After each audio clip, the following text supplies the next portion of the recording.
सभी को नमस्ते।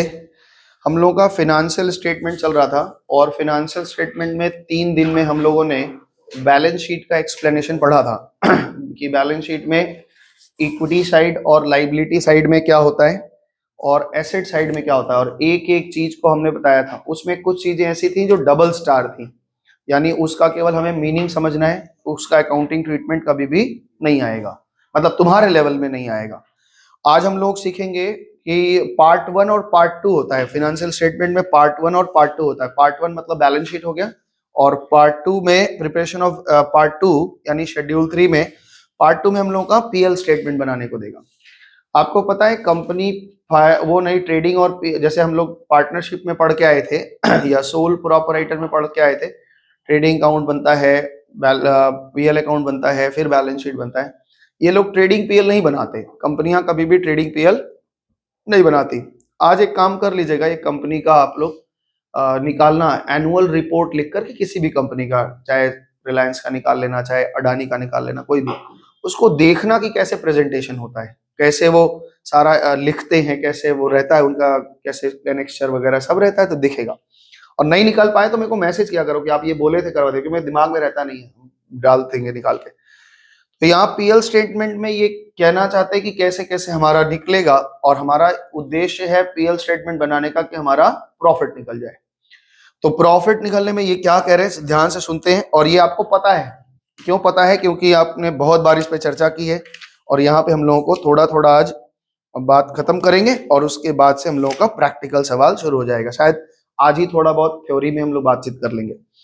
Preparation of part 2 of schedule 3 is excluded from the scope of the syllabus. मजा आया सुन के? हाँ, क्या लिखा कि जो आपका preparation of part 2 of schedule 3 is excluded from the scope of syllabus. आपके सिलेबस में है नहीं, लेकिन आपको पढ़ना है, क्योंकि इसके पढ़े बिना आप आगे समझ नहीं पाएंगे।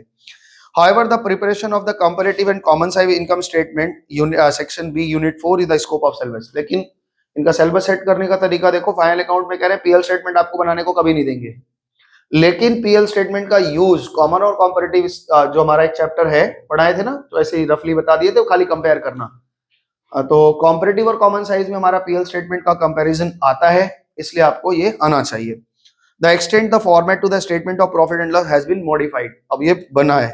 The modified version of the statement of profit and loss is as follows। ये नीचे एग्जांपल दे रहे हैं, ध्यान से सुनो। Name of the company, profit and loss. ऊपर में आप हमेशा जब छोटे थे आप हमेशा बोलते थे कि 300 रुपए सैलरी कहाँ होता है, 400 रुपए सैलरी लिखा है, 300 रुपए एडवर्टीजमेंट लिखा है, 500 रुपए ये लिखा है। तो उसका तरीका ये होता है, वो 300 के बाद 3 जीरो गायब है, 1000 वाला गया था, तो ऊपर में लिखा रहता है कि हम जो फिगर्स लिख रहे हैं वो कैसे लिखा है। देखो ऊपर में आपके लिखा है इन रुपीज और डॉट डॉट डॉट लिखा है, तो वहां पे अगर 3 जीरो आप गायब कर रहे हैं तो लिख देंगे कि नीचे जितना फिगर है वो सारा 1000 में है। 5 जीरो गायब कर रहे हैं, मतलब बड़ा फिगर है, तो 5 जीरो गायब कर दें तो नीचे क्या लिख देंगे, सारा फिगर लाख में है। तो अगर कहीं नीचे 5 लिख दिया तो वो 5 लाख हो जाएगा, और अगर 500 लिख दिया तो 500 लाख हो जाएगा, ठीक है ना। तो इसलिए कंपनी बहुत बड़ी होती है, और आपका अंदाजा थोड़ा थोड़ा लग गया है कि हम लोग जब सोचते हैं ना कि अकाउंट्स बनाते हैं, तो अपने पास आसपास देखते हैं कि भाई आसपास मेरे पिताजी की पॉकेट में 5000 से ज्यादा कैश मनी रहता नहीं है, तो हमको लगता है धंधा इतना ही होगा। और कंपनियों में जाओगे तो कंपनियों में बड़ी बड़ी रकम देखने को मिलेगी, मतलब अटक जाओगे बोलने में एक बार कि अच्छा इतना पैसा। हाँ होता है भाई, तो भाई क्योंकि कंपनी इतनी बड़ी कैसे हो जाती है, तो कंपनी के शेयर होल्डर इतने ज्यादा हैं, इतने लोग उसमें लगे पड़े हैं। भाई आज कभी शेयर उठा के देखो ना, किसी की खाली एक दिन का देखोगे, तो वॉल्यूम जब देखोगे कि कितना खरीद बेच हुआ है, तो तुमको लगेगा भाई करोड़ों में खरीद बेच हो रहे हैं, संख्या रुपया नहीं, करोड़ों में शेयर संख्या इधर उधर हो रही है। तो बड़ी बड़ी कंपनियां होती हैं, इसलिए उनकी कैपिटल बड़ी होती है, उनका सब कुछ बड़ा बड़ा फिगर होता है। और आप अपने दिमाग को इस तरह से ट्रेंड कर लीजिए कि आप चार्टर्ड अकाउंटेंट बनेंगे तो छोटे मोटे फिगर से आपसे पाला ही नहीं पड़ेगा, और बहुत बड़े बड़े फिगर से पाला पड़ेगा। तो घबराना नहीं है कि हम तो नहीं कर पाएंगे, इतना बड़ा तो हम नहीं देख पाएंगे, ऐसा नहीं। तो सबसे पहले ये देखो, यहाँ पे 1 2 3 4 5 6 7 8 लिखा है। तो सबसे पहले आपको पता है कि रेवेन्यू फ्रॉम ऑपरेशन होता है, ठीक है। इसमें सारा कोई इजी है, केवल एक्सपेंसेस को थोड़ा समझ लेना है, ठीक है ना। एक्सपेंसेस में क्या क्या आता है, बाकी सब बातें आपको आती हैं। तो पहला है आरएफओ, यानी रेवेन्यू फ्रॉम इनकम। इसका मतलब है कि हमने अपने मेन धंधा से, जो हमारा धंधा है, चाहे वो गुड्स को बेचने खरीदने का हो या कोई सेवा देने का हो या कोई सर्विस हो। तो जो हमारा ऑपरेटिंग यानी रेवेन्यू फ्रॉम ऑपरेशन है, ऑपरेशन से हमने कमाया, दैट इज नंबर 1। और फिगर आपका 2 साल में होता है, ये आपको पता ही है कि 2 साल का फिगर आपको लिखना पड़ता है, प्रीवियस ईयर का और करंट ईयर का। फिर उसके बाद अदर इनकम। अब अदर इनकम में क्या क्या आता है वो अभी हम लोग एक्सप्लेन मोड में जाएंगे तो पढ़ेंगे अदर इनकम। फिर इन दोनों को जोड़ा जाएगा तो बन जाएगा टोटल इनकम। समझ में आ रहा है? फिगर आपके पास फॉर्मेट दिख रहा होगा, वैसे हम लगा देंगे, लेकिन फिर भी इसमें आप देखना कि वो पहले भी आपको दिखा चुका है, कैश फ्लो में भी अरे इसमें दिखाए थे, रेशियो में दिखाए थे, रेशियो में बहुत जगह जरूरत पड़ा था। तो रेवेन्यू फ्रॉम ऑपरेशन मिल गया और अदर इनकम मिल गया, यानी धंधे को छोड़ के जो भी इनकम आ रहा है वो रेवेन्यू फ्रॉम अदर इनकम हो गया। तो अदर इनकम दोनों को जोड़ दिया तो टोटल इनकम आ गया। याद रहेगा, सबसे पहले हमने क्या निकालना है, आरएफओ, और उसके बाद अदर इनकम। ये फॉर्मेट पूरा याद होना चाहिए, तब जाकर के आप फाइनल अकाउंट बना पाएंगे। जैसे आप फाइनल अकाउंट जब आप नॉर्मल वाला बनाते थे तो आपको याद रहता था ओपनिंग स्टॉक यहाँ है, परचेज यहाँ ये है। फाइनल अकाउंट ये लोग ऐसा क्यों बनवा रहे हैं, है ना? तो सबसे इसका एक सुविधा है कि भाई हमारा जो फाइनल अकाउंट हम लोग पहले बना के आते थे ना, वो बहुत टफ है। तुम लोगों को यूज टू हो गए हो, तुमको लगता है बहुत इजी है, लेकिन वो पब्लिक को समझने के लिए बहुत कठिन है। उसको नहीं पता डेबिट क्रेडिट क्या होता है, उसको ये चीज आता ही नहीं है। आम पब्लिक को अगर हम दे दें भैया ये डेबिट है, ये क्रेडिट है, ये ग्रॉस प्रॉफिट है, जीपीए, बोले भाई इतना हमको ज्ञान नहीं है, हमको सीधा सीधा सरल बताओ कि प्रॉफिट कितनी हुई है। तो ये जो फॉर्मेट बनाया गया, ये इसलिए इसका सबसे पहला यूज यही था कि भाई ये आसान हो जाए, ठीक है ना? और ये आसान है, तुमको नहीं लगेगा आसान क्योंकि तुम उस तरह के यूज टू हो गए हो, लेकिन जब धीरे धीरे ये जान जाओगे तो ये लगेगा ये बहुत सरल है, और ये बहुत सरल है। इसलिए बनाया गया सरल कि सबके समझ में आए, कोई हमसे अगर रास्ते का छोले भटूरे वाला कहे कि भैया मेरा फाइनल अकाउंट बना दीजिए, कंपनी है उसकी, हम बना दिए, वो पढ़ा लिखा नहीं है, डेबिट क्रेडिट नहीं जानता है, लेकिन वो इसको ये पता है कि खर्चा इनकम क्या होता है, तो वो आराम से देख सकता है। तो इसलिए याद रखना कि ये जो फॉर्मेट बनाया है, ये इसका एक ही उद्देश्य था कि अभी तक का ज्ञान में ये सबसे सरल है। हो सकता है भविष्य में कि अगर इससे भी कुछ सरल बने तो बना देंगे, कोई दिक्कत नहीं है, बदलाव हो जाएगी तो बदलाव हो जाएगा, हम उसको भी स्वीकार कर लेंगे, ठीक है ना? एक बात याद रखना कि जो म्यूजिक बजाते हैं, है ना, जैसे तबला बजाते हैं या बांसुरी बजाते हैं या हारमोनियम बजाते हैं, तो सात सुर में ही बजाते हैं, सारे गामा में ही बजाते हैं, है ना? तो अगर एक इंस्ट्रूमेंट आपको ठीक से अच्छा से बजाने आता है ना, तो थोड़ा प्रैक्टिस करके आप दूसरा इंस्ट्रूमेंट भी बजा लेंगे। करना क्या है, सारे गामा अगर यहाँ पे ये उंगली दबाते हैं तो ये सारे गामा निकलते हैं, बांसुरी बजाएंगे तो कौन कौन सा सा निकल रहा है पकड़ रहे हैं, सुर का ग्रामर तो आपके दिमाग में ही है पूरा पूरा। तो फाइनल अकाउंट कैसे भी बदल देंगे, आप बना लेंगे आराम से। तो यहाँ पे रेवेन्यू फ्रॉम ऑपरेशन निकाल लिया, अदर इनकम, तो टोटल इनकम निकल गया। और वहां कैसे हमारा इनकम निकलता था, वहां डायरेक्ट इनकम नहीं निकलता था, वहां हम जीपीएनपी निकालते थे, बहुत सारा खर्चा और साथ में मैच करके, मैचिंग कॉन्सेप्ट में चलता था वहां पे, है ना? खर्चे में देखो ध्यान से, खर्चे में क्या बोलते हैं, कॉस्ट मटेरियल कंज्यूम्ड। इसको अच्छे से समझना, बस यही एक तुमको परेशान कर सकता है, बाकी कुछ नहीं है। Cost of material consume, purchase of stock in trade. तो कॉस्ट ऑफ मटेरियल कंज्यूम्ड का क्या मतलब है, ध्यान से सुनना मेरी बात को, तुम्हारे ये जब हम मटेरियल की बात करेंगे तो कॉस्ट ऑफ मटेरियल कंज्यूम्ड का मतलब होता है opening stock plus purchase minus closing stock. किसका, जिस चीज को हम बनाते हैं, जिस चीज को हम बनाते हैं, मान लो हम टी शर्ट बनाते हैं, ठीक है, कुछ देर के लिए समझते हैं कि हम टी शर्ट बनाते हैं, तो कच्चा कपड़ा कितना खरीदा, फिनिश गुड्स कितना हुआ, उसका opening stock plus purchase minus closing stock, तो ये हमारा कंज्यूम निकल जाता है। तुम्हारे दिमाग में तुरंत नीचे आएगा कि जब वहां पे परचेज एक बार लिख लिए तो नीचे फिर purchase in stock in trade क्यों लिख रहे हैं, है ना? तो कॉस्ट ऑफ, यहाँ पे लिखा है कॉस्ट ऑफ मटेरियल कंज्यूम, ये जिस चीज को हम बनाते हैं, और पिछले दिन इसकी चर्चा हुई थी कि स्टॉक इन ट्रेड क्या होता है ना? रुक जाओ, मौसम पता है स्टॉक इन ट्रेड क्या होता है? वो नहीं आए थे पिछले दिन, याद है? कुछ नहीं पता, पहले भी नहीं। स्टॉक इन ट्रेड का मतलब बताओ भाई, जो चीज हम रेडीमेड खरीदते हैं और एज इट इज हम बेच देते हैं। तो कुछ चीजों का धंधा, ऐसे मान लो ट्राउजर हम नहीं खरीदते, ट्राउजर हम बनाते नहीं है, हम क्या करते हैं, टी शर्ट्स बनाते हैं, लेकिन ट्राउजर किसी कंपनी से खरीदते हैं, बेच देते हैं। तो जो माल हम रेडीमेड खरीद के बेच रहे हैं वो अलग तरह का स्टॉक है, दैट इज परचेज, ये मेरा परचेज है। तो वहां पे देखो ये purchase of stock in trade, ठीक है, तो वो दिखाना है। Changes in inventory of finished goods work in progress, तो ये भी अभी एक्सप्लेन में आएगा, यहाँ खाली नाम पढ़ रहे हैं। Changes in inventory of finished goods work in progress, ऊपर जो कॉस्ट ऑफ वहां पे लिखा है कॉस्ट ऑफ मटेरियल कंज्यूम्ड, वहां पे केवल रॉ मटेरियल की बात हुई है, ठीक है, बात समझना मेरा, वहां केवल रॉ मटेरियल। मेरे पास जो मटेरियल होते हैं वो 3 तरह के होते हैं, पता है क्या क्या होता है, बताओ? मटेरियल 3 तरह के, मौसम बताओ मटेरियल कौन कौन से तरह के, 3 तरह के। एक तो हमारे पास क्या होता है रॉ मटेरियल, ठीक है, दूसरा क्या होता है WIP, और तीसरा क्या होता है फिनिश गुड्स। तो कह रहे हैं जो ऊपर आप रॉ मटेरियल कंज्यूम देख रहे हैं खाली इसकी बात है। WIP जो होता है इसका मतलब क्या होता है, ओपनिंग माइनस क्लोजिंग कर दें, कितना निकला होगा पता चल जाएगा। अगर फैक्ट्री में मेरे पास इस साल के शुरुआत में 20,000 था और अंत में 30,000 या 10,000 का बचा है, तो 10,000 आगे बढ़ गया, खर्चे में दिखा दिया ना। समझ पा रहे हैं मेरा बात की नहीं? जैसे मान लो कि एक हफ्ते के शुरुआत में, बाकी चीजें छोड़ दो, इस हफ्ते के शुरुआत में आपके बिस्किट की डिब्बा में 100 बिस्किट था और लास्ट में 30 बिस्किट बचा है, तो ओपनिंग माइनस क्लोजिंग कितना हो गया, 70 खर्चा में लिखोगे ना कि 70 खर्चा हो गया, दैट इज WIP, और ऐसे ही फिनिश गुड्स का। तो वहां पे वो लिख रहे हैं चेंज इन इन्वेंट्री, किसका, फिनिश गुड्स का भी और WIP का। और जो रॉ मटेरियल देख रहे हो वो कहां ऊपर हो गया, एकदम ऊपर जो कॉस्ट ऑफ मटेरियल कंज्यूम में लिखे हो। तो 3 तरह का स्टॉक हो गया। तो अब मेरे साथ साथ ध्यान से बोलिए कि क्या क्या हमने कैसे रास्ते से गए।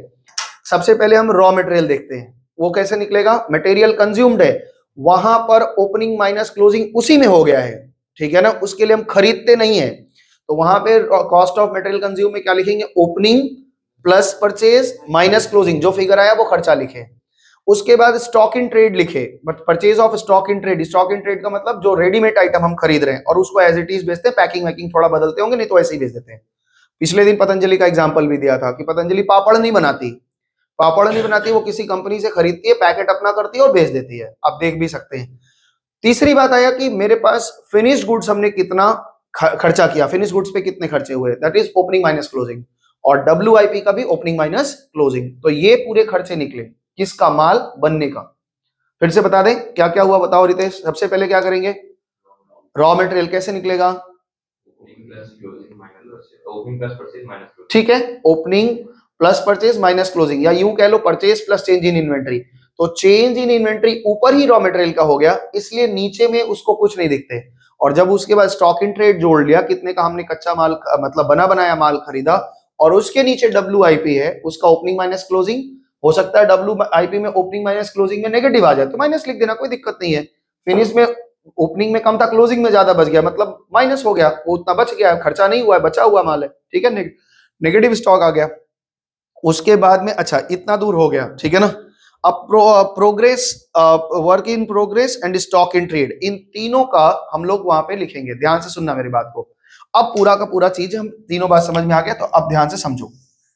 हमारे पास 3 तरह के माल हैं, एक रॉ मटेरियल, एक WIP, एक फिनिश गुड्स, यही 3 है। तो रॉ मटेरियल का कैसे हम निकालते हैं, रॉ मटेरियल का तो पहले ही निकल जाता है। कैसे निकला है, opening plus purchase, opening plus purchase और फिर माइनस क्लोजिंग स्टॉक, ये निकल गया आपका रॉ मटेरियल का पूरा काम खत्म। दूसरा चीज में आपने क्या लिखा, स्टॉक इन ट्रेड, हमने कितना खरीदा, स्टॉक इन ट्रेड हमने कितना का परचेज किया, लेकिन इसका अभी ओपनिंग क्लोजिंग बाकी है। हम लोग बना बनाया आधा पक्का माल खरीदते नहीं है। आधा WIP किसी के फैक्ट्री में हो रहा होगा, आधा टी शर्ट बना होगा, वो कॉस्टिंग में पड़ते, यहां नहीं पड़ते, तो हम वैसा खरीदते नहीं। तो WIP में ओपनिंग माइनस क्लोजिंग किसका, WIP का। चौथा बात, फिनिश्ड गुड्स का ओपनिंग माइनस क्लोजिंग किसका, WIP, अरे इसका फिनिश गुड्स का, सॉरी फिनिश गुड्स का। और एक स्टॉक इन ट्रेड भी तो है, यहाँ केवल खरीदा है, बचा भी तो रह सकता है। तो इस चौथी बात इसमें क्या आ रही है, ओपनिंग माइनस क्लोजिंग किसका, स्टॉक इन ट्रेड का। तो ये तीनों बातें इसके बाद आएंगी, ठीक है। फिर से समझ लीजिए, ये कच्चा माल का काम यहीं खत्म हो जाता है। उसके बाद स्टॉक इन ट्रेड जो खरीदा, ये चाहो तो इसके साथ करना चाहिए था, लेकिन ये इन्होंने ऐसे ही फॉर्मेट बनाया, आप ऐसे ही रखेंगे, खरीदारी इतने की हुई है, WIP में ये चेंजेस हुआ, फिनिश में इतना और स्टॉक इन ट्रेड में इतना। तब इससे पूरा का पूरा हमारे धंधे में कितना खर्चा हो रहा है ये पता चल जाएगा, ठीक है। इधर दिखाओ। तो क्या क्या निकला, एक्सपेंसेस में सबसे पहले क्या लिखेंगे, अब बताइए। इसको ध्यान ही नहीं देना, आप अपने से सोचो कि आपका धंधा है, आपको सोचना है। ओपनिंग, सबसे पहले opening stock of raw material plus purchase of raw material minus closing stock of raw material, इससे निकलेगा material consume, cost of material consume. उसके बाद निकालेंगे purchase of stock in trade, वो purchase of stock in trade मतलब हमने readymade माल कितना खरीदा, जितना खरीदा पूरा थोड़ी ना बिक गया है, उसमें बचा कुचा भी होगा। ओपनिंग क्लोजिंग, लास्ट ईयर का ओपनिंग क्लोजिंग वो यहां लिखा है। और उसके बाद में ये तीनों ऑर्डर में लिखो या आगे पीछे लिखो, उससे कोई दिक्कत नहीं है ना, लेकिन फॉर्मेट ऐसा है तो आपको याद रखना है। तो यहाँ पढ़ रहे हैं, ध्यान से सुनो, अब आपको समझ में आएगा। और इस बात को अभी अंदर वो एक्सप्लेन भी करेंगे। कॉस्ट ऑफ मटेरियल कंज्यूम है, purchase of stock in trade है, change in inventory, finish goods, work in progress and stock in trade. इन तीनों का चेंज इन, अब तीनों को अलग अलग ना लिखकर तीनों के फिगर को लिख के जो नेट टोटल आता है वो बिठा देते हैं। वो नोट्स टू अकाउंट्स में हम उसका नेट टोटल निकाल लेते हैं और बिठा देते हैं, क्योंकि बैलेंस शीट बनाओ या फिर पीएल स्टेटमेंट बनाओ, उसका नोट आपको बनाना ही है। तो जो फिगर यहाँ पे बैठेगा उसका नोट्स टू अकाउंट्स में दिखाना पड़ेगा। ये हमारा ये डिटेल है। तो हमको 3 बार ये नहीं लिखना है, change in WIP, change in finish, change in stock in trade नहीं लिखना है। इन तीनों को नोट्स टू अकाउंट में अलग अलग बना के तीनों का फिगर का टोटल लगा के एक बार में पीएल स्टेटमेंट पे बिठा देना है। आगे सुनो। अच्छा, ये हो गया। इसके बाद हमारे पास इंप्लॉय बेनिफिट के एक्सपेंसेस आएंगे, यानी कि जो स्टाफ की सैलरी वगैरह है, तो सैलरी वगैरह जो भी कुछ आता है, इंप्लॉय बेनिफिट एक्सपेंसेस क्या क्या आता है अभी अंदर एक्सप्लेन होगा। ये तो हम रफली एक बार बता रहे हैं, अंदर एक्सप्लेनेशन में अभी फिर जाएंगे। ये हो गया। उसके बाद फाइनेंस कॉस्ट है। फाइनेंस कॉस्ट का मतलब समझते हैं, इंटरेस्ट वगैरह जो आपको देना है। और उसके बाद में डेप्रीशिएशन और amortisation, that's it. Other expenses अगर कुछ होगा तो वो डालेंगे, ठीक है।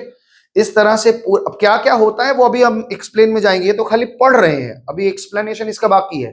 तो घबराना नहीं कि खत्म हो गया, क्या क्या होता होगा, डेप्रीशिएशन में क्या क्या लेते होंगे, कैसे रिकॉग्निशन चार्ट वगैरह बनता होगा, वो आपको कुछ पता ही नहीं है। तो अभी एक्सप्लेनेशन में उसको हम पढ़ेंगे। तो डेप्रीशिएशन, अगर फिक्स एसेट है कुछ तो डेप्रीशिएशन चला जाएगा, और अगर इंटेंजिबल एसेट है तो अमोर्टाइजेशन चला जाएगा उसका टोटल। इस तरह से निकलेगा टोटल एक्सपेंसेस। तो एक नंबर में हमने निकाला था revenue from operation, revenue from operation. दूसरे में निकाला अदर इनकम। तीसरे में निकाला तीनों का जोड़, यानी कि तीसरा में टोटल इनकम आ गया। चौथा में हमने टोटल खर्चा निकाला। पांचवा स्टेप हमारा क्या होगा, इनकम से एक्सपेंसेस को माइनस करो, प्रॉफिट आ जाएगा। इनकम एक तरफ निकालियो। इजी लग रहा है तुमको? पहले वाले से तो बहुत इजी है। पहला वाला जो हम लोग निकालते थे कि वो डायरेक्ट खर्चा है कि इनडायरेक्ट खर्चा है, ट्रेडिंग में जाएगा कि पीएल में जाएगा, बड़ा झंझट था। अब फंस जाते थे कि अभी लाइटिंग एंड हीटिंग दे दिया तो उसको ट्रेडिंग में डालेंगे, पीएल में डालेंगे, कोई दिक्कत नहीं, यहाँ खर्चा में डालो बस खत्म। तो ये सरल है पहले से। तो यहाँ पे क्या हुआ कि अभी 4 नंबर स्टेप में हम खर्चे निकाल लिए। 5वां नंबर स्टेप में हम क्या करेंगे, 3 और 4 को माइनस कर देंगे। मेरा इनकम से खर्चे को माइनस करेंगे, इसको हम लोग बोलते हैं प्रॉफिट बिफोर टैक्स, यानी पीबीटी। अब ये प्रॉफिट बिफोर टैक्स आ गया। अब इसमें से क्या करेंगे, सरकार आपको स्लैब बनाएगी, आपका टैक्स देखेंगे कि कितना % का रेट का टैक्स है, आप टैक्सेबल इनकम बना के देखेंगे। तो वहां पे जो भी परसेंटेज रहेगा आपके फाइनेंशियल, ब्याज काटने के बाद जो प्रॉफिट आती है, ब्याज को भी खर्चा मानते हैं, ब्याज के निकालने के बाद में जो खर्चा प्रॉफिट आती है उसको पीबीटी बोल रहे हैं, प्रॉफिट बिफोर टैक्स। अब इसमें टैक्स भर दोगे तो टैक्स माइनस करोगे, 6ठा नंबर स्टेप आप टैक्स कैलकुलेट करोगे, और 7वां नंबर स्टेप में पीबीटी में से टैक्स माइनस करोगे तो पीएटी आ जाएगा, that is profit after tax. यही है प्रॉफिट आफ्टर टैक्स। होने के बाद क्या होता है आदित्य, क्या होगा, प्रेफरेंस शेयर होल्डरों को डिविडेंड बांटा जाएगा और इक्विटी वालों को बांटा जाएगा, उसी में से रिजर्व, वो पीएल एप्रो का काम जो करते थे हम लोग उसको अलग अलग करते हैं, है ना। याद आ रहा है, कैश फ्लो में पीएल एप्रोप्रिएशन अकाउंट जरूर बनाना पड़ता है ना, तो वो ध्यान रखना। अब देखो जनरल इंस्ट्रक्शन, अब ये हमने एक रफली आइडिया आपके दिमाग में दे दिया। अब इसका एक्सप्लेनेशन सुनते हैं, ये क्या क्या कह रहे हैं। हमने जो जो समझा है हल्का फुल्का समझा है, अभी यहाँ पे एक्सप्लेन पढ़ेंगे।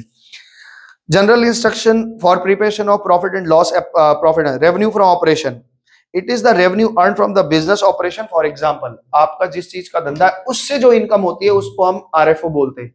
आप अब तक पहले क्या बोलते थे, सेल बोलते थे। वहां पे आप कच्चे माल को, अपने माल को क्या बोलते थे, स्टॉक बोलते थे। यहाँ पे थोड़ा वर्ड्स अलग यूज होगा, थोड़ा टाई वाई लगा के, बड़ा कंपनी आ गया आपके सामने तो इज्जत से बात करना है, ठीक है। तो स्टॉक को इन्वेंट्री बोलेंगे, ठीक है, हम तो समझते हैं दोनों मतलब एक ही। और सेल नहीं बोलते ये लोग, आरएफओ बोलेंगे, रेवेन्यू फ्रॉम ऑपरेशन। तो क्या क्या हो सकता है, sale of scrap, sale of scrap. Sale में केवल आपके दिमाग में जैसे ही सेल बोलते हैं ना, तो सेल के दिमाग में आपके बनता है कि फिनिश गुड्स जो सेल किया। माल बनते समय बहुत सारे माल थोड़े बहुत रिजेक्टेड हो जाते हैं, पता है ना। तो पता नहीं कैसे, अभी तो हमको नहीं पता इसमें क्या रिजेक्शन है, लेकिन कहीं ना कोई होगा, हमको नहीं पता। तो ये टी शर्ट, ये हाँ कुछ तो होगा, ये शर्ट ऐसे मिला बाजार में कि भाई जो भी कंपनी का, हमको पता भी नहीं किस कंपनी का, तो दिखा कि 300 रुपए का एक शर्ट। फिर हमने देखा कॉम्बो में, तो कह रहा है 5 शर्ट आपको 1200 में दे देंगे। हमने कहा लाओ भाई दे दो। तो 5 शर्ट 1200 में दे देंगे, तो हमने कहा ठीक है, 5 शर्ट ले लिया हमने। और कहीं भी कुछ हमको छेद वेद तो दिखा नहीं अभी तक, हमने पहने वाला, हो सकता है कॉम्बो में बेच रहे हैं, उनका कोरियर चार्ज बच जाता है, जिस कारण से वो अपने प्रॉफिट को छोड़ देते हैं कि भाई 5 बिक जाएगा एक के जगह पे, मेरा 5 बिकेगा तो थोड़ा 1500 की जगह 1200 में भेज देंगे। कोरियर भी तो 5 लोगों को भेजने का मतलब है, कोरियर भी लगता है, तो कॉम्बो में थोड़ा फायदा होता है। हमने ले तो लिया, आप सोच रहे पहनेंगे कैसे 5 लोग। पहनेंगे, धीरे धीरे पहनेंगे, 1 साल चलाएंगे, अगले ठंड में फिर मिलेगा।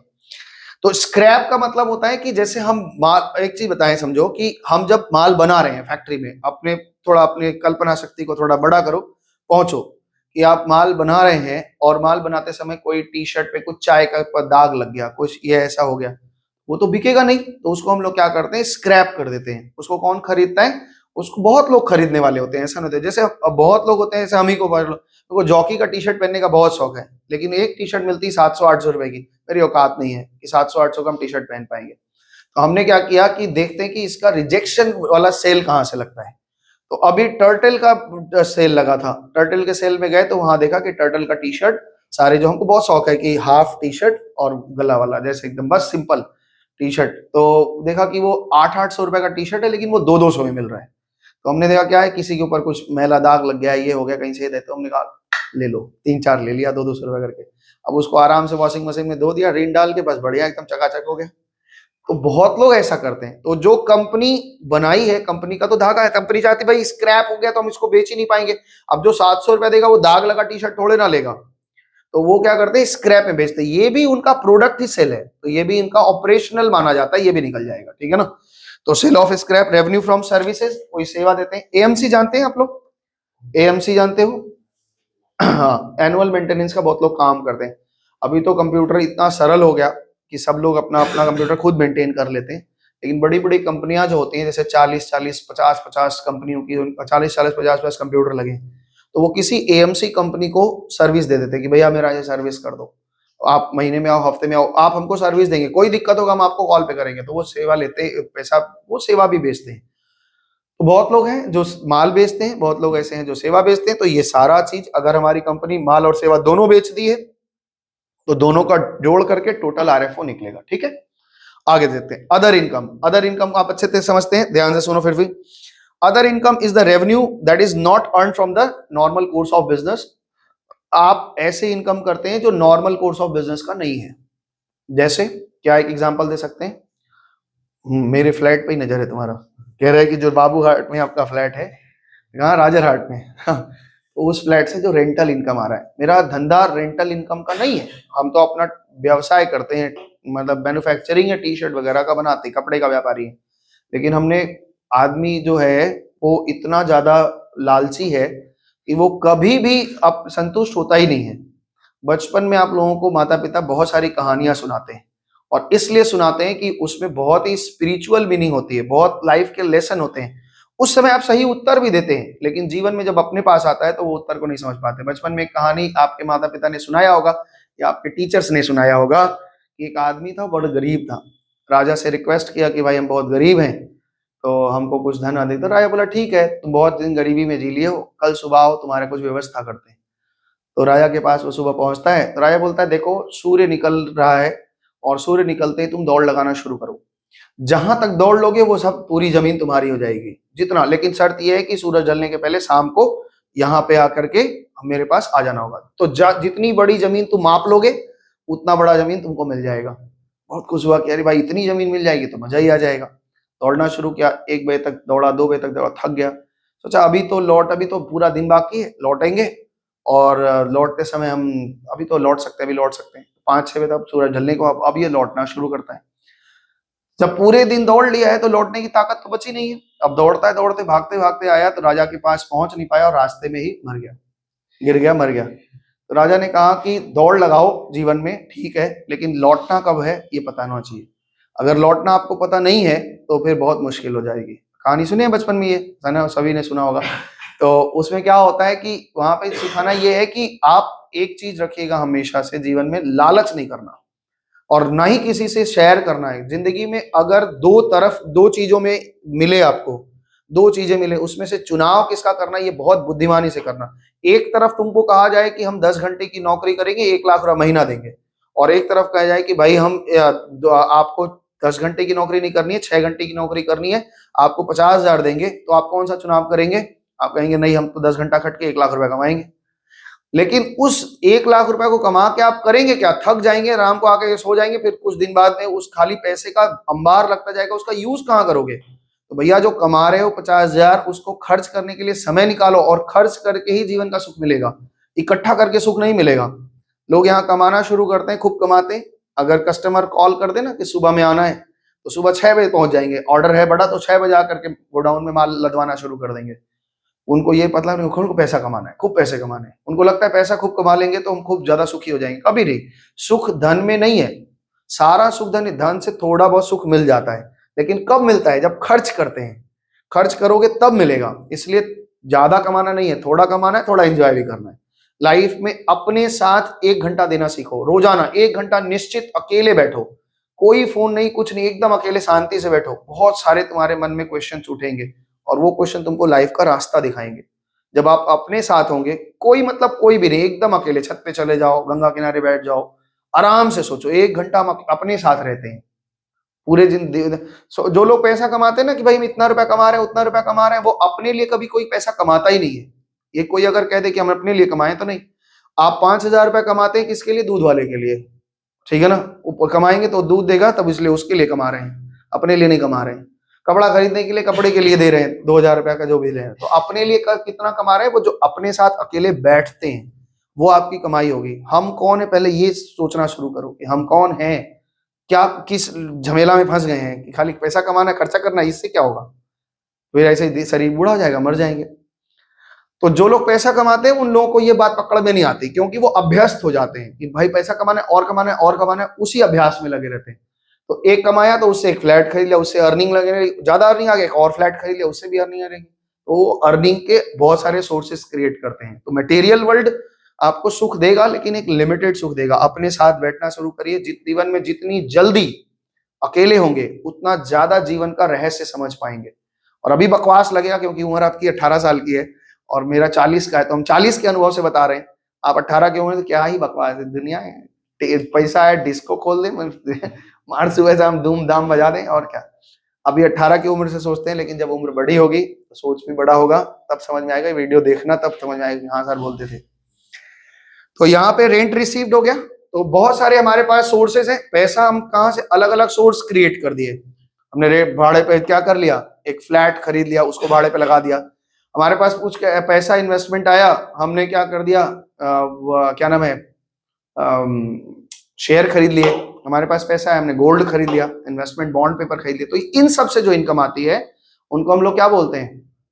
Other income. कल एक फिल्म देख रहे थे, आप लोग देखना चाहें तो देख लीजिएगा, बहुत बढ़िया मूवी है। चालाक से चालाकी नहीं करना, तेज आदमी से तेजी नहीं करना। तो एक चार्टेड अकाउंटेंट था, फिल्म का नाम है IPC 420, है ना। IPC समझते हैं, इंडियन पीनल कोड, दंड संहिता जो है हमारी। तो उसमें 420 मतलब धोखेबाजी की होती है।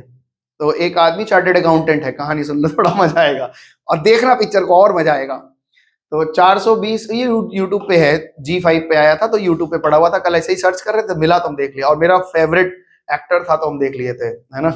और विनय पाठक था, विनय पाठक का है, बहुत अच्छा एक्टिंग किया है। शोरे भी है उसमें। तो इन दोनों का कॉम्बिनेशन बहुत अच्छा है। दोनों जिस फिल्म में रहते हैं इतना अच्छा एक्टिंग करते हैं कि भाई वो लोग बड़े एक्टर नहीं बने, लेकिन हाँ एक्टिंग बहुत अच्छी है। विनय पाठक की एक्टिंग बहुत है, बहुत अच्छा है। तो वो चार्टेड अकाउंटेंट है, और चार्टेड अकाउंटेंट बहुत पैसा का इधर उधर करता है, तुमको पता है बहुत अच्छी तरीके से। तो एक बार इसको केस बन जाता है, और केस बनता है तो ये फंस जाता है। एक वकील, एकदम यंग वकील रहता है, मतलब एकदम समझ लो तुम लोगों के 2-4 साल, और मतलब ग्रेजुएशन मास्टर के वकील बन गया है। तो जब नए वकील बनते हैं तो उनके मन में रहता है कि भाई हमारा रेपुटेशन बनेगा तो हमको और केस मिलेगा, तो जो भी केस लेंगे उसको हम सॉल्व करके रहेंगे, ठीक है ना। तो वकील साहब ये लोग भी अपने आप को दिखाता है, चार्टर्ड अकाउंटेंट रहता है, ये दिखाते हैं कि हम लोग बहुत गरीब हैं, हम लोग को फंसाया जा रहा है, हमको झूठ मूठ का, मेरे ऊपर इतना रुपए का घोटाला का केस उस लगाया गया। तो ये पूरा का पूरा अपना एड़ी चोटी का जोर लगा देता है कि इनको हम निकालेंगे। लास्ट में पता चलता है कि यही करप्ट है, और एक पैसा, लास्ट में पता चलता है कि यही आदमी करप्ट है। तो वकील सोचता है कि भाई इनको तो हम बताएंगे, अब तुमको मेरे मेरे पास एक केस दियो कि तुम्हारे पास एक जगह फंसे हो, तुम दूसरे जगह हम तुमको फंसा के यहाँ से निकाल देंगे, है ना। तो यहाँ से निकालता है, दूसरे जगह फंसा देता है, वो खुश होकर के जाता है घर कि आज तो छुट्टी होगी। तब तक CBI आके बोलता है चलिए बहुत बढ़िया पिक्चर है, देखना। मतलब केस तो नहीं समझाए, और तुम लोग पिक्चर देखोगे तो मजा आएगा कि वकील का बुद्धि कितना तेज था। वो चार्टेड को घुमाया, भयंकर घुमाया, हर तरीके से घुमाया, और 1.5 घंटे का पिक्चर है, एंजॉय करना। IPC 420 देखना।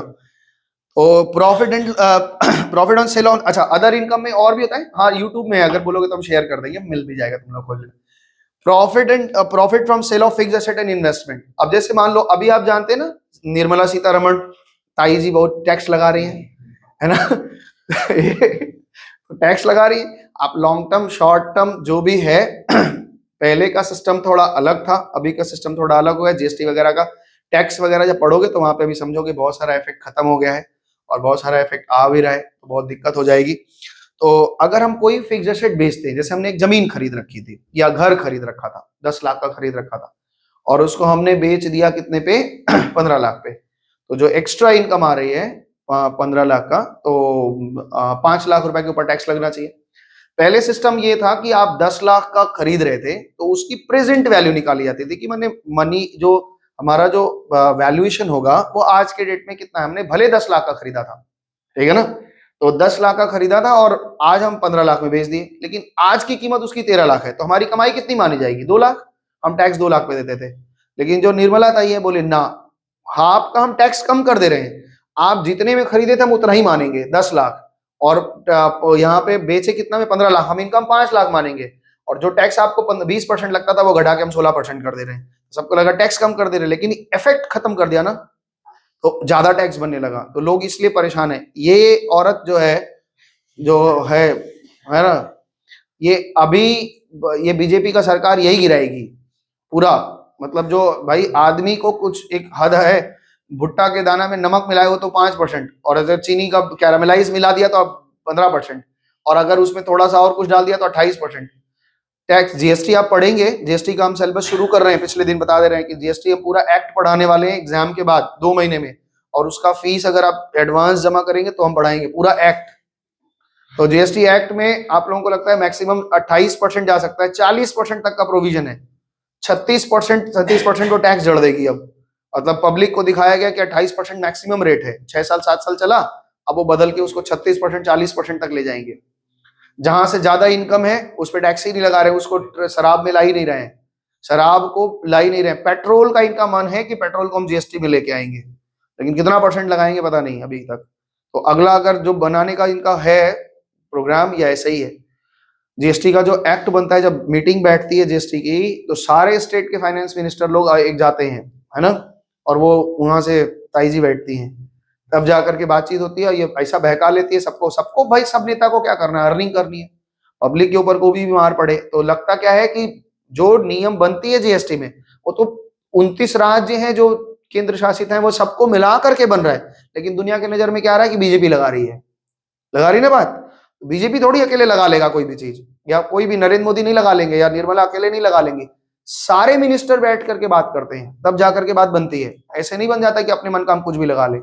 यही कारण था कि दुनिया में हर जगह जीएसटी आ गया था, हम लोग के यहाँ आ नहीं पा रहा था, बड़े बड़े देशों में आ गया था, हम लोग बहुत पीछे रहे। कारण ये था कि समाज में, दुनिया के समाज में हमारी बड़ी बेइज्जती होती थी, इतना बड़ा देश है जीएसटी नहीं लगा पा रहा। कारण क्या था?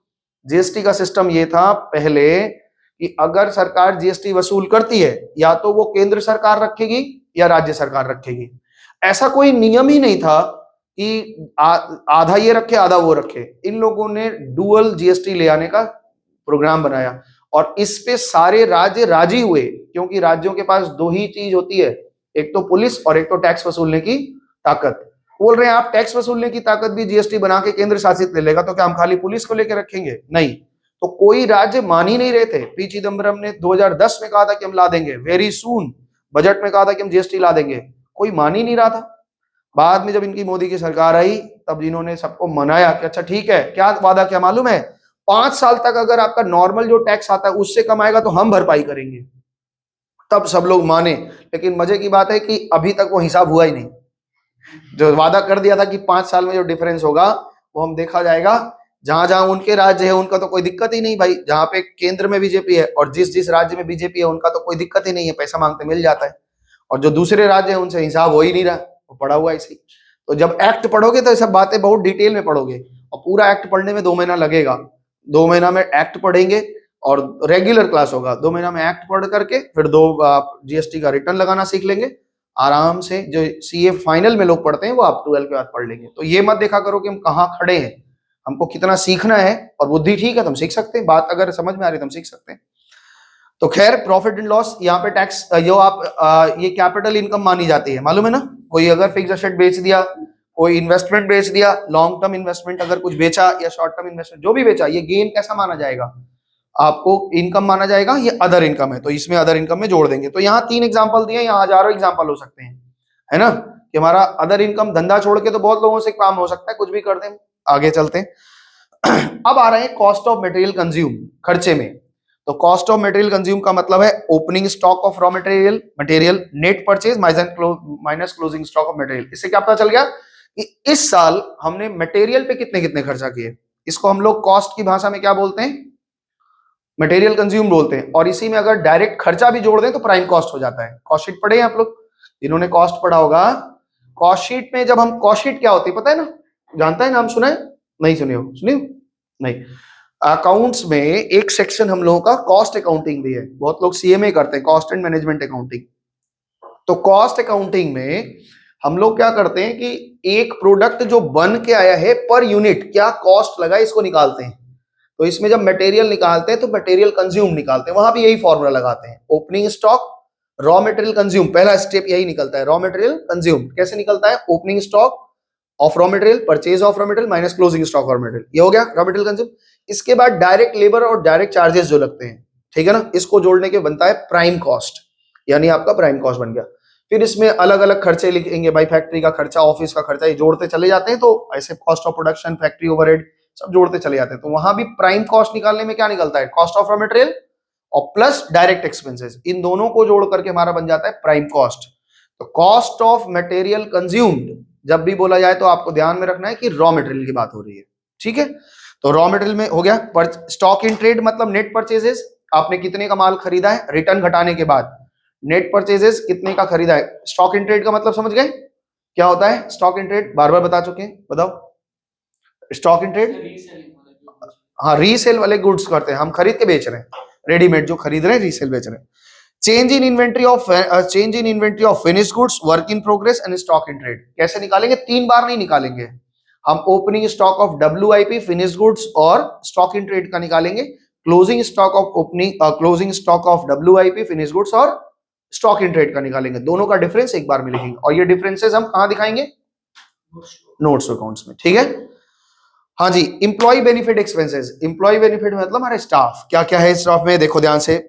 वेजेस देते हो, जानते हो, वेज मतलब जानते ही हैं आप, बताने की जरूरत नहीं है। Salary, staff welfare expenses such as canteen expenses, staff के वेलफेयर के लिए हमने बताया। कुछ लोग बोलते हैं भाई स्टाफ, जानते हैं आप लोग बड़े बड़े फैक्ट्री में बड़े बड़े फैक्ट्री में क्या होता है कि हम आपको प्रैक्टिकल बता रहे हैं। लुधियाना में हमने देखा, पंजाब में हमने देखा, अपनी फैक्ट्री में भी देखा, ऐसा होता है। मतलब अपनी फैक्ट्री मतलब जिसमें हम लोगों का काम होता है, हमारा कोई फैक्ट्री नहीं है, ऐसे ही बता रहे हैं। तो जहां काम होता है उसकी फैक्ट्री की बात है, हमारी कोई फैक्ट्री नहीं है। तो उसमें क्या होता है कि जैसे ज्यादा स्टाफ है ना, ज्यादा स्टाफ है, कितने 150 स्टाफ है, 200 स्टाफ है, बड़ी बड़ी कंपनियां हैं।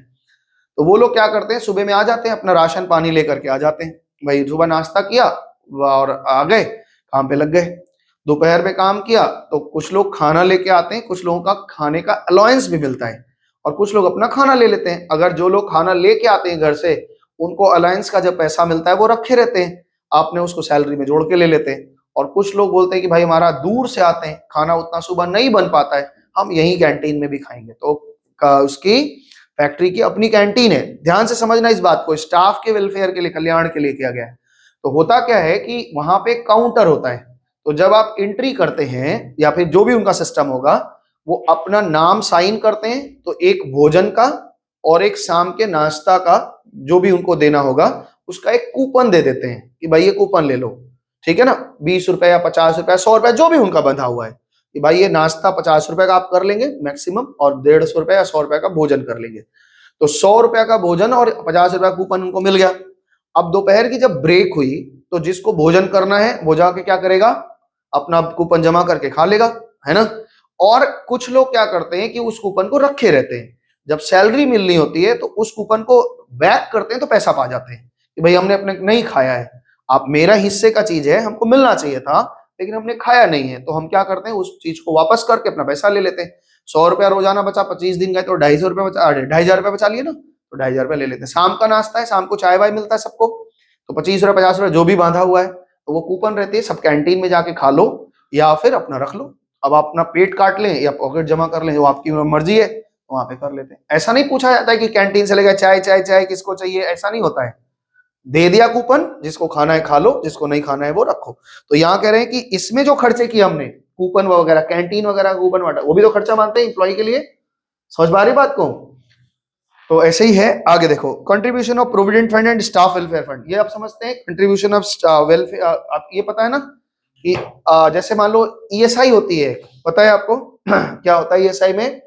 कि कंपनी ईएसआई के नाम पे क्या करती है, तुम्हारे नाम पे मेडिकल के कुछ पैसे सरकार को देती है, आधा तुम्हारे पास से देगी और आधा अपने देगी। जैसे मान लो 100 रुपए तुमने दिया तो 100 रुपए अपने काट के देती है। और ऐसे ही बहुत सारी चीजें होती हैं जो वेलफेयर के लिए रखा जाता है। मॉर्निंग मॉर्निंग, बोलिए क्या हाल चाल। Contribution provident fund, provident fund में आप जानते हैं सैलरी से पैसे कटते हैं। याद रखना, जितना, जैसे ये इसमें एक अभ्यास बनाई जाती है, कोई व्यक्ति, ये एकदम बात याद रखना कि जितने भी बड़े बड़े सैलरीड पर्सन हैं, नाम लेके तो नहीं बोलना चाहते, कभी वीडियो में देख लेंगे तो कहेंगे मेरा बेइज्जती करते। खैर नहीं देखेंगे, हमको पता है वो लोग बहुत व्यस्त आदमी है, हम बोल ही देते। मेरा एक दोस्त है संजीव, है ना, वो पहले मेरे साथ पढ़ा है, मतलब बचपन से हम लोगों के साथ है। तो अभी उसका पोस्टिंग ऊना में है, हिमाचल प्रदेश में एक जगह है ऊना। तो पहले वो कैडबरी में था, कैडबरी कंपनी है ना, फूड इंजीनियर है, कि बहुत बड़े पोस्ट पे पहुंच गया। पहले शुरुआत तो बहुत छोटे से किया था, लेकिन अभी बहुत बड़े पोस्ट पे। सैलरी 2.5 लाख रुपए महीने का, ठीक है ना। हर महीना कहाँ खर्चा होता है पता नहीं। अगर अभी 10 लाख रुपए मांग लें कि भाई, तो भाई कहाँ है पैसा, नहीं दिक्कत। तो जो सैलरीड पर्सन होते हैं उनको क्या करते हैं, वो फटाफट फटाफट उस, जैसे उनको सैलरी दिखती है ना, इतना मिलने लगा, उतना खर्चा बांध लेते हैं, इसका ईएमआई लगाना है, ये करना है, वो करना है, ये करना है। तो ये यहाँ पे सैलरीड पर्सन के साथ बड़ी दिक्कत होती है, वो सेव नहीं कर पाते। अब मान लो मौसम का कहीं जॉब लग गया, तो वो क्या करे, महीने का 50,000 पा रहे हैं, तो 50,000 पाते ही उनको दूर का नहीं दिखता कि 20 साल बाद हम बूढ़े होंगे। उनको क्या होता है, उनको दिखता है कि आज हमको ये खर्चा है, आज हमको ये खरीदना है, वो खरीदना है, ऐसे करना है, वैसे करना है, तो सब में 50,000 चला जाता है। तो उनका एक हैबिट बने कि वो कुछ सेव करें। तो अगर गवर्नमेंट, जिनकी कंपनी है, जिनके यहाँ जॉब करती है, अगर वो उसके सैलरी से ना काटे ना, तो कभी अपने शौक से नहीं कहेगी 10,000 रुपए मेरे अकाउंट में जमा कर दी, कभी नहीं करेगी। तो क्या करते हैं कि कंपनी कहती है आप जितना जमा करेंगे उतना ही हम भी जमा कर देंगे। अब ये बोलते हैं कि अच्छा, और जब हम रिटायर करेंगे तो पूरा पैसा आपको मिल जाएगा। तब मौसम बोलती है और ठीक है, तब 10,000 रुपये आप मेरे तरफ से जमा कर लीजिए, क्योंकि उसको पता है कि अगर हम 10,000 जमा करेंगे तो 10,000 उधर से भी मिलेगा। तो ज्यादा सेविंग करने की हैबिट बनती है, और फिर जब रिटायरमेंट होती है तो बड़ा अमाउंट मिलता है, और बड़ा अमाउंट मिलता है तो अपने बेटे को कार खरीदवाना रहता है ना। मल्होत्रा साहब हैं, देखिए बागवान पिक्चर, नहीं देखी? रुमाल खरीदो किसी दिन नया, तो फिर देखो बोलता है, एक लड़का बोला कि बागवान पिक्चर से हमको बहुत दुख है ना। बोला क्या दुख है? बोलता है कि पिताजी को अगर कुछ लिखना है तो भाई आराम से दिन में लिखो ना, रात में ही खटर पटर करने की क्या जरूरत है। वो भी अपना काम करके आए, तुम भी सो, दिन में जब कोई ऑफिस नहीं तब तुम लिखने में क्या दिक्कत, सूरज की रोशनी तुमको चुभती है, क्या नहीं लिखता है दिन भर में, रात को लिखता है बैठ के। और बोलता है कि क्या एक तो और था, बोला कि बोला कि पिताजी लोग को भाई इतना क्या दिक्कत है। बोलता है ये पिक्चर दिखा दिखा के ही सब, बोलता है जब पिक्चर निकलने ये चालू होता है घर में तो हम निकल जाते, नहीं तो बोला तू वही करेगा और दिखाता है कि एडॉप्टेड चाइल्ड जो है वो अच्छा है, तो हम भी सोच रहे हैं हमको कोई एडॉप्ट कर ले, हम उसके लिए अच्छा बन जाएं। तो यहाँ पे स्टाफ सैलरी कंट्रीब्यूशन, हाँ, तो ये समझिए पीएफ का पैसा, पीएफ का पैसा आखिरी में मिलता है। अच्छा, पीएफ के पैसे फंड के लिए आप पढ़ के आए हैं उसमें किसमें? पीएफ का पैसा जो होता है वो किसका होता है? स्टाफ लोगों का होता है। पार्टनरशिप में पूरा पूरा पढ़े हो कि सब रिजर्व बांट देते हो, लेकिन प्रोविडेंट फंड को आप नहीं बांटते हैं क्योंकि वो आपका है ही नहीं। लेकिन हाँ, उसमें भी कभी कभी एम्प्लॉयर का अगर होता है तो उतना रख लिया जाता है कि भाई ये पार्टनरशिप में था, इतना हम लोगों का भी है, तो उतना रख लो, स्टाफ वाला बांट देंगे। ठीक है, आगे चलते हैं। डेप्रीशिएशन एमोर्टाइजेशन, इसमें कुछ बताने वाली बात नहीं है, ये आप पूरा पढ़ चुके हैं। फाइनेंस कॉस्ट, फाइनेंस कॉस्ट भी आप पूरा जानते हैं। Amount of interest paid by the company on its borrowings, तो अपने बोरविंग्स पे जो जमा करती है उसको देखते हैं। अच्छा, अदर एक्सपेंसेस में क्या क्या आ सकता है? अदर एक्सपेंसेस तो भरे पड़े हैं आपके, क्या क्या हो सकता है देखो वहां पे क्या क्या एक्सपेंसेस लिया, एम्प्लॉय बेनिफिट एक्सपेंसेस लिया, डेप्रीशिएशन लिया और फाइनेंस कॉस्ट लिया। इस तीन के अलावा जो भी खर्चे आएंगे वो सब कहां चला जाएगा? अदर में। और वहां पे हम लोग क्या मानते थे? एडमिनिस्ट्रेशन का खर्चा, सेलिंग एंड डिस्ट्रीब्यूशन का खर्चा, casual expenses, maintenance cost of assets, ऐसे अलग अलग थे। यहाँ पे इन्होंने केवल 3 खर्चे माने हैं। क्या क्या माने, ध्यान रखिएगा, जो मटेरियल यूज किया वो उसके बाद केवल 3 खर्चे माने, लेबर का, डेप्रिसिएशन और फाइनेंस, बस।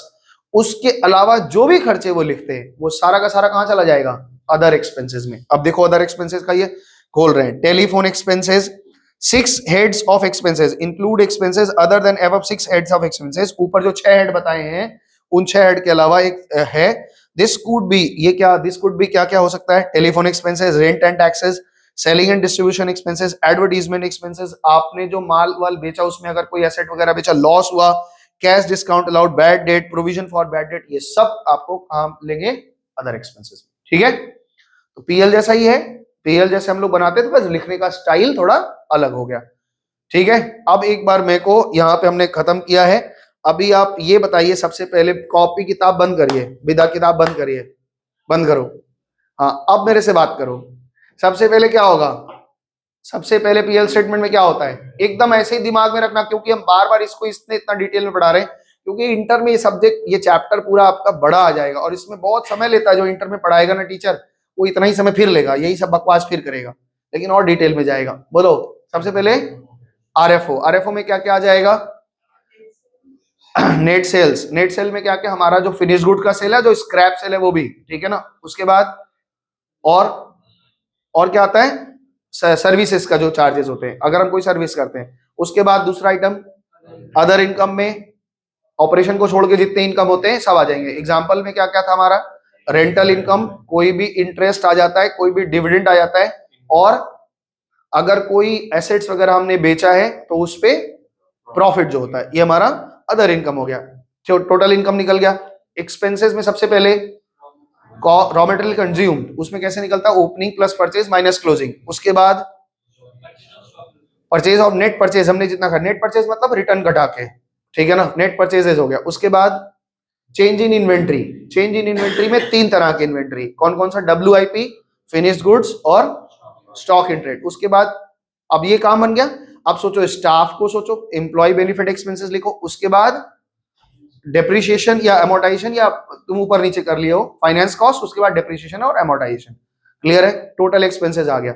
टोटल एक्सपेंसेस में जो लास्ट हेड है वो है अदर एक्सपेंसेस, और ये अदर एक्सपेंसेस में क्या क्या आएगा वो बता दिया, जो भी प्रोविजन वोविजन, पीबीडी का अमाउंट वगैरह जो भी है यहाँ पे आ जाएगा। ठीक है, अब आगे सुनो, एग्जामिनेशन नोट के नाम पे कुछ लिख रहे हैं, above mentioned classification of liability and assets सब भी summarized as follows। अच्छा, ये तो हो गया, हम लोग पढ़ा ही दिए थे, ये हम लोग पूरा डिटेल में पढ़े तो इसको दोबारा पढ़ने की जरूरत नहीं है।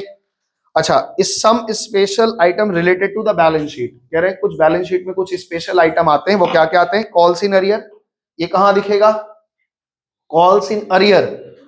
पहले बताओ ये मेरे लिए पाना में है कि देना में है पाना में है। तो this item usually appear in the debit side of the trial balance, trial balance में कहां दिखेगा, कोई चीज पाना में है तो एसेट है, डेबिट में। Balance sheet represent the amount not paid by the share holder on the calls made by the company, this is shown on the equity and liability side as a deduction from the subscribe but fully not paid up. ये आपको कहां दिखना है, share capital में जितना पाना था उसमें से माइनस करके दिखाएंगे। तो जब नोट्स टू अकाउंट्स बनाएंगे तो हम वहां पे subscribe but not fully paid up में घटा करके जितना पाए उतना दिखाएंगे। कॉल्स इन एडवांस, ये भी आप जानते हैं, ये भी नोट्स टू अकाउंट में दिखा जाएगा। ये क्या होता है कि हमारे इंस्टॉलमेंट मांगने से पहले हमारे शेयर होल्डरों ने हमको पे कर दिया है। ठीक है, फॉरफिटेड शेयर अकाउंट, ये क्या होता है, this item appear on the credit side of the trial balance, ये आपकी एक इनकम होती है, and record the equity and liability side by adding the subscribe capital, subscribe capital में हम लोग जोड़ देते हैं। सिक्योरिटी प्रीमियम रिजर्व क्या होता है, this is record on the equity and liability side under the heading of reserve and surplus। एक चीज यहाँ पे तुमको गलत लगेगा, और गलत है भी, ये पुराना बुद्धि बता रहे हैं, जब आप बड़े क्लास में जाएंगे तो उसको और एक्सप्लेन किया जाएगा। जो शेयर का फॉरफिटेड का इनकम है, अब उसमें हम लोग कुछ छूट डिस्काउंट देते हैं, और उसके बाद वो कहाँ चला जाता है, कैपिटल रिजर्व में। और ये क्या कह रहे हैं कि उसी में जोड़ करके दिखा दो, है ना। तो कैपिटल रिजर्व में रखा जाता है जो हम लोग फॉरफिटेड अमाउंट रहता है, वो थोड़ा बड़े क्लास में और अच्छे से समझाया जाएगा। कैपिटल स्ट्रक्चर, प्रोविजंस, एग्जांपल्स, ये रिजर्व ये सब तो आप जानते हैं। कैपिटल स्ट्रक्चर बोलकर एक चैप्टर आएगा, बताया था आपको, एफएम में आएगा एक चैप्टर, तो कैपिटल स्ट्रक्चर बताएगा कि कितना हमारा इक्विटी पार्ट होना चाहिए, कितना हमारा लोन वाला पार्ट होना चाहिए, ये दिखाया जाएगा। डिस्ट्रीब्यूटेड टेंजिबल इंटेंजिबल एसेट में आप सब जानते ही हैं, प्रोविजंस भी जानते हैं, एग्जाम्पल ऑफ प्रोविजन यहाँ पे बहुत सारे दिए हुए हैं, रिजर्व भी जानते हैं। तो हम लोग प्रैक्टिकल सवाल शुरू कर सकते हैं। कुछ types of reserve types of reserve ये बताएंगे अगले दिन, कैपिटल रिजर्व बताएंगे। ये ध्यान दिलाना कि कैपिटल रिजर्व और टाइप्स ऑफ रिजर्व थोड़ा पढ़ाना है, या आज ही बता देते, देख लेते हैं। चलो थोड़ा सा बात कर लेते हैं कि हमारे पास कितने तरह के रिजर्व होते हैं, ठीक है। एक तो होता है रेवेन्यू रिजर्व और एक होता है कैपिटल रिजर्व, समझते हैं आप। रेवेन्यू रिजर्व और कैपिटल रिजर्व का क्या मतलब है, ये कौन बताएगा? ये 11 में आप पढ़े थे। रेवेन्यू रिजर्व का मतलब होता है वो रिजर्व जो प्रॉफिट से बनाए जाते हैं, और कैपिटल रिजर्व जो होता है कैपिटल इनकम से बनाए जाते हैं, ठीक है। तो रेवेन्यू रिजर्व का मतलब क्या है, ध्यान से सुनो। These reserve come into existence out of profit. जो प्रॉफिट शेयर होल्डरों को मिलने वाली थी उससे हम अलग कर देते हैं। और ये बार बार बताया था कि रिजर्व और सरप्लस हमेशा शेयर होल्डरों का ही होता है, बताया था। तो इस दिन बताया ना, बोनस शेयर वाला चक्कर होता है। बोनस शेयर देने से पब्लिक को ऐसा लगता है कि अब नया शेयर हमको ज्यादा मिल गया, तो वो तुम्हारा ही पैसा था, केवल रिजर्व में से हटा के वहां डाल दिया गया, तो तुमको लगता है तो बोनस मतलब कुछ होता ही नहीं है। पब्लिक को बेवकूफ बनाने के लिए क्या आता है, और तुमको बोलेगा सर तो हमको पता ही है, हमको तो कोई फर्क ही नहीं पड़ रहा, हमको लग रहा है मेरा ही शेयर है, मेरा ही पैसा मिल गया। सबको नहीं पता है, समझ में आया ना? तो पब्लिक को सबको थोड़ी पता है कि ऐसा होता है। जो लोगों ने कॉमर्स पढ़ा होगा उनको पता होगा कि रिजर्व वाला में से ही पैसा में से बोनस दिया जा रहा है, या कैपिटल रिडम्पशन रिजर्व बना रखा है, सीआरआर बना रखा है, उसमें से दे रहे हैं, है ना। सबको थोड़ी पता है, सबको लगता है कि हमारे पास 500 शेयर था, 20 शेयर हमको एक्स्ट्रा मिल गया। भाई वो तेरा ही पैसा था, रिजर्व बांट दिया उन्होंने, और कुछ नहीं था कंपनी की तरफ से, है ना। तो खैर जो भी है, तो दीज रिजर्व यानी रेवेन्यू रिजर्व और कैपिटल रिजर्व, दो तरह के रिजर्व होते हैं। रेवेन्यू रिजर्व मतलब सीधा मतलब है जो प्रॉफिट बनती है, जो प्रॉफिट शेयर होल्डरों को बांटने के लिए रखी गई थी उसमें से जो रिजर्व बनाए जाते हैं उसको हम लोग कहते हैं रेवेन्यू रिजर्व। क्या कह रहे हैं सुनो।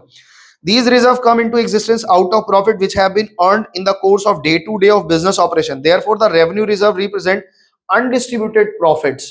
मतलब रेवेन्यू रिजर्व का मतलब है कि ये प्रॉफिट कुछ गुल्लक बना के रख दिए हैं, हमने बांटा नहीं है, ये है किसका? शेयर होल्डरों का ही है।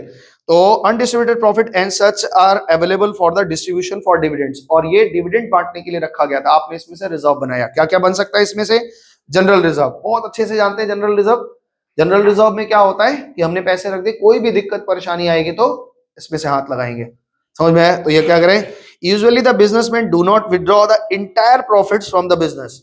जनरली बिजनेस में से सारे प्रॉफिट बिजनेसमैन नहीं निकाल लेता, वो कुछ रखे रहता है। But business retain a part of its business and meet unforeseen futures uncertainties profit so retained in the business for any rainy day, for a rainy day मतलब अचानक से कोई बरसात आ जाए, इनकी भाषा है और ऐसा होना चाहिए।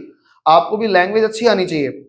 जो लोग एओए और एमओए लिखते हैं ना, चार्टेड लोग, सीए सीएस दोनों लोग भी बनाते हैं, कंपनी रजिस्ट्रेशन जब करवाने जाते हैं, एक ही कंपनी को रजिस्ट्रेशन करवाने का किसी का चार्जेस ज्यादा है, किसी का कम लेता, बोलता हम इतना फीस लेते हैं, हम इतना फीस लेते हैं। तो उनके लिखने का तरीका है, और ये आप सीखेंगे सीए में फाइनल में आरओसी वगैरह में सिखाया जाएगा। तो लैंग्वेज अच्छी होनी चाहिए।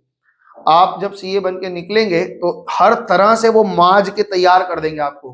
भाषा अच्छी होनी चाहिए, आपके स्वभाव में नम्रता होनी चाहिए, चिढ़ नहीं जाना चाहिए कि कोई एक बार दो बार पूछ लिया तो चिढ़ गए। क्लाइंट को हमेशा ऐसे मान के हमको गुस्सा होना ही नहीं है, ठीक है ना। पिछले दिन इसके सामने ही फोन आ गया बोलती है कि आपका क्रेडिट कार्ड स्वैप हुआ है, उसको लोन करवा लीजिए। हम बोले नहीं मेरे पास पैसा है, हम दे देंगे, जमा कर देंगे। बोली नहीं सर करवा लीजिए, अच्छा रहेगा। हम बोले भाई मेरे पास पैसा पड़ा है, हम क्यों ब्याज लगाएंगे? बोले नहीं सर ऑफर अच्छा है इसलिए। हम बोले पागल है एकदम। बोले इसीलिए गाली खाते हैं तुम लोग, फोन करके समझ ही नहीं आता, सामने वाला कह रहा है कि मेरे पास पैसा है, नहीं लोन ले लीजिए। हाँ पढ़े लिखे बेवकूफ है ही में। तो ये कह रहे हैं कि अगर कोई बरसात आ जाती है आपके, are known as a general reserve. Similarly company also do not distribute the entire profit at dividend but keep aside a part of its in the form of general reserve. ऐसे ही पार्टनरशिप में होता था, हम सारा profit रखते नहीं थे, जनरल रिजर्व में रखते। कंपनी भी पूरे की पूरी डिविडेंड बांट नहीं देती है, वो जनरल रिजर्व बना करके। और तुम अगर किसी का एनुअल रिपोर्ट देखोगे तो तुम जनरल रिजर्व का अमाउंट देख के घबरा जाओगे, इतना पैसा ये रिजर्व में रखते हैं। हाँ उससे कंपनी का क्या होता है, स्ट्रेंथ बढ़ता है, मोटी होती है कंपनी। उनको कभी भी बड़ा, अगर सारा पैसा बांट दिए, सोचो अगर वो प्रॉफिट का सारा पैसा डिस्ट्रीब्यूट किए सब में, तो मान लो किसी के पास 10 शेयर है, उसके पास 50 रुपया गया, ऐसे करोड़ों लोग के पास 50-100 रुपया चल के चला गया, कंपनी में पैसा नहीं रहा, जो इन्वेस्टर है वो खा पी के उड़ा देंगे। सारे इन्वेस्ट थोड़े ना कर देते हैं, जिनके पास मोटा मोटा डिविडेंड आता होगा वो लोग फिर से शेयर में इन्वेस्ट कर दिए, भाई हम शेयर खरीद लेते हैं। और लेकिन जिनके पास थोड़ा बहुत इंटरेस्ट आता है, 100 रुपए 50 रुपए, वो क्या करेंगे, पुचका खा खत्म कर दिए। तो ऐसे करोड़ों लोग पुचका खा गए। तो कंपनी का जितना पैसा इन्वेस्टेड हो सकता था वो निकल गया, है ना, निकल गया ना। और इस निकल गया उनके पैसा। अब वो पैसा अगर फिर उनको कभी किसी काम पे जरूरत हो तो फिर उनको क्या करना होगा, शेयर इन्वेस्टर लाना पड़ेगा, ये सब करना पड़ेगा। तो वो अपने प्रॉफिट में से क्या करते हैं, जनरल रिजर्व बना के रखते हैं। वो कहते हैं मेरा थोड़े ना है, ये तो तुम्हारा ही है, तुम्हारी कंपनी में जब तक जुड़े हो तब तक तुम्हारा है। कंपनी बेच के निकलोगे, शेयर का दाम तो वैसे ही बढ़ रहा है ना, इतना रिजर्व बना रहा है तो शेयर का दाम बढ़ता चला जाता है। Keeps aside for the general reserve such as reserve are also termed as contingency reserve, इसको हम लोग कंटिंजेंसी रिजर्व भी बोलते हैं। सो फ्री रिजर्व और फ्री रिजर्व के भी नाम से जानते हैं, because these are not created for any specific purpose. इसको फ्री रिजर्व कह रहे हैं। आपने ये वर्ड बार बार सुना है कि जो रिजर्व फ्री हो जाता है वो किसका हो जाता है, मालिकों का हो जाता है।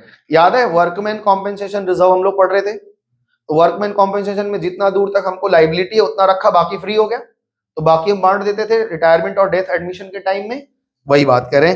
तो ये फ्री रिजर्व होते हैं क्योंकि ये किसी स्पेशल पर्पस के लिए नहीं बना होता है।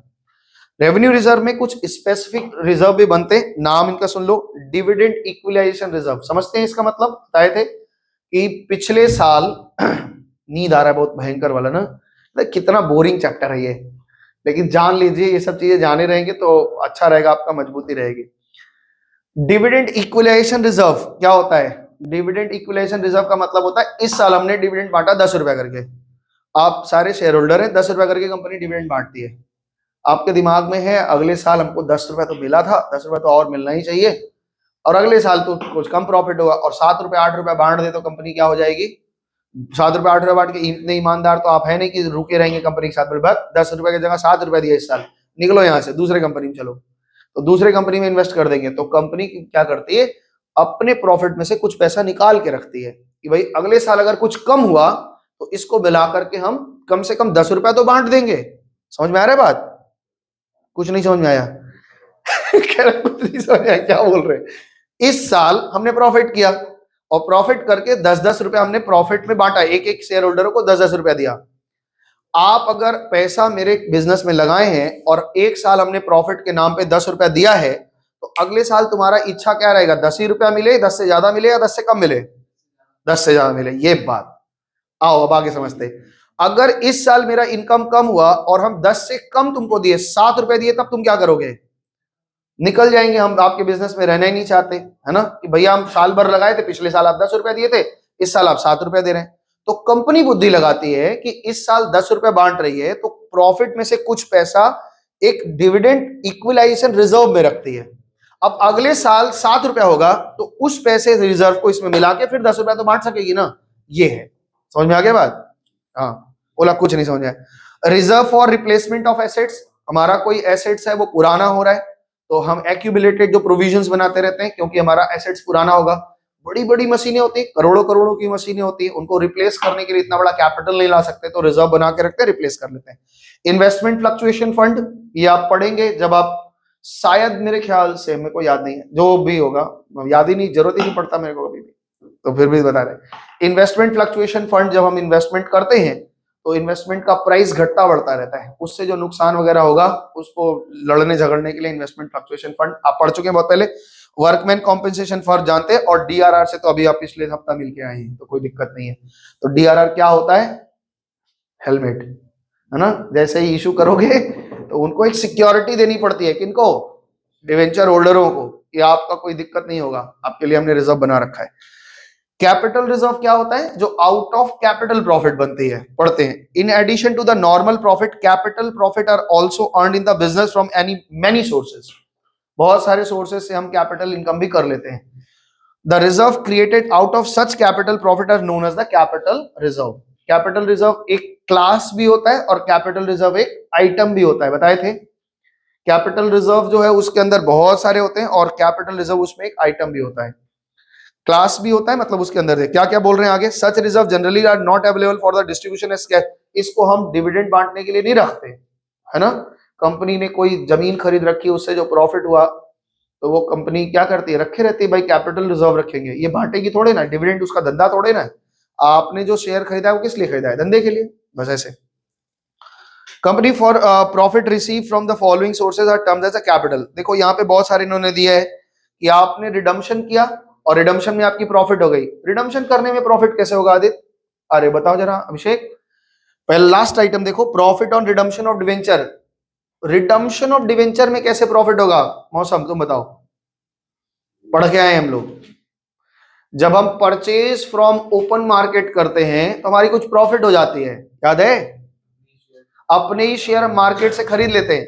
अगर डिवेंचर होल्डर हमारे पास लेके आएंगे तो हमको 110 रुपया देना पड़ेगा, लेकिन अगर हम बाजार में देख रहे हैं कि 97 पे कोट कर रहे हैं, हम खरीद लिए तो मेरा 13 रुपया बच गया, तो ये प्रॉफिट हो जाती है। और ये कहाँ जाता है, कैपिटल रिजर्व में, बताया था आपको, पढ़ के आए हो ना चैप्टर में, वीडियो देखो भाई। अब हम क्या करेंगे इसका, मतलब इतना दिमाग में रहता ही नहीं है ना। तो एक्चुअली में ना, हम मेरे जो सीए थे, चार्टेड अकाउंटेंट, जिनसे हम पढ़ते थे, हमने तो दोनों बार चार्टेड से ही पढ़ा, 11-12 भी चार्टेड से पढ़ा था और आगे भी चार्टेड से ही पढ़ा। तो वो हमेशा बोलते थे कि, और ये आपके जीवन का मूल मंत्र होना चाहिए, आप अपने जीवन में अच्छा अकाउंट्स बना पाएंगे तब जब जब भी सवाल पकड़े तो उसको ये समझ लो कि ये मेरे कंपनी का है, ये मेरा है, तब आपसे एरर नहीं होगा। जो रतन टाटा के पिताजी या दादाजी जो भी थे, तो किसी के यहाँ गए थे तो कुछ बातचीत करने के लिए वो पेन दिए, है ना, बोले सर एक पेन दीजिएगा थोड़ा, तो अपना पेन निकाल के दिया और साइन करके तो फिर निकलने लगे। तो जेएमडी टाटा उनसे कहते हैं, जिनके घर गए थे, बोले कि भाई मेरा पेन दो वापस। बोले हाँ सर लीजिए, पेन वहां तक रखा था, दे दिया। बोले सर आपको पेन याद था, बोले हाँ। तो बोले कि हम तो बहुत सारा पेन खो देते हैं, पता नहीं क्यों, जहां साइन करते हैं, जहां चढ़ते हैं, छोड़ देते हैं, पेन ही छूट जाता है मेरा। तो जेएमडी टाटा उनको एक बोले, हम एक सजेशन दें, जिंदगी में नहीं भूलोगे और कभी तुम्हारा पेन नहीं छूटेगा। बोले क्या, बोले महंगा पेन खरीद लो, हीरा उरा लगा हो, 1 करोड़ का पेन खरीद लो, तो किसी यहाँ साइन करोगे तो लगा रहेगा कि हाँ ये इसमें हीरा लगा है, मेरा है, इसको बचा के रखना है। 10 रुपए वाला पेन खरीदोगे तो भूल ही जाओगे, क्योंकि उसकी कदर नहीं है। तो कंपनी में जब ये फील आने लग जाएगा सवाल बनाते समय कि ये मेरी कंपनी है और ये इसमें एक एक पाई का हिसाब हमको देना है, तब आपसे गलती नहीं होगी। और आप ये सवाल मान के चलेंगे कैसे करना है, वहां से जोड़ दे, वहां से घटा दे, तब ये चीज जब फील रहेगा तो आप गलती कर जाएंगे, क्योंकि आपको कोई चीज जोड़ना, याद करके मिलाने की कोशिश कर रहे हो, वहां अपनी बुद्धि को नहीं लगा रहे हो कि क्या दिक्कत है, उस समस्या को हम कैसे समाधान करेंगे। तो सवाल को एक समस्या की तरह लीजिए, जो वो बात बोला जा रही है, जितनी आपने पढ़े वो उतना बहुत कम लोग पढ़ के गए हैं। बार बार बता रहे हैं, आप अपने दोस्तों से मिलेंगे और मेरे पढ़ाई से आप मिलाएंगे तो आप देखेंगे कि वो लोग बहुत कम पढ़ के आए हैं, नहीं जानते इतना कुछ। आप उन टीचरों को, अब 12 पढ़ लिया आप, जो आपके स्कूल के टीचर है, अगर वो अपडेट नहीं है, वो घसीटा टीचर है, तो आपसे वो पीछे है। अगर आप कुछ बातें आप पूछेंगे तो बोलेगा हाँ होता होगा, ऐसे हो जाता होगा। तो आपने बहुत अच्छी पढ़ाई की है तो उसको संभालना सीखिए, रखिए और रख करके उसको काम करिए। यहाँ पे कह रहे हाँ, तो रिडम्पशन में, डिवेंचर के रिडम्पशन में हमारी प्रॉफिट होती है ना। उसके बाद क्या कह रहे हैं, प्रॉफिट ऑन री इशू ऑफ फॉरफिटेड शेयर। जब फॉरफिट किया हुआ शेयर को हम री इशू करते हैं तो जो फॉरफिटेड का पैसा रहता है, फॉरफिटेड का पैसा रहता है, सिक्योरिटी प्रीमियम नहीं। जब हम फॉरफिटेड शेयर करते हैं तो शेयर फॉरफिट करते हैं तो जो पेड अप कैपिटल होता है, हमारी कमाई हो जाती है, उसको हम रखते हैं शेयर फॉरफीचर अकाउंट में, उसी में से डिस्काउंट देते हैं और डिस्काउंट देने के बाद जो बच जाता है वो मेरा कैपिटल रिजर्व हो जाता है और वो इसलिए चला जाता है। आगे, profit prior the incorporation of the company. अब इनकॉर्पोरेशन ऑफ कंपनीज का मतलब होता है जोड़ना, कंपनी को जोड़ना। प्रायर पहले का, यही हम बता रहे हैं, ये अभी आपके कोर्स में नहीं है। Pre and post acquisition of profit, company जोड़ने से पहले, कंपनी, दो पार्टनरशिप बिजनेस हैं, अब उनके जो प्रॉफिट्स हैं वो जोड़ोगे, कंपनी बनाओगे, तो कंपनी बनने के पहले के जो प्रॉफिट होते हैं वो कैपिटल रिजर्व होते हैं, उसको कैपिटल रिजर्व में रखते हैं, ठीक है।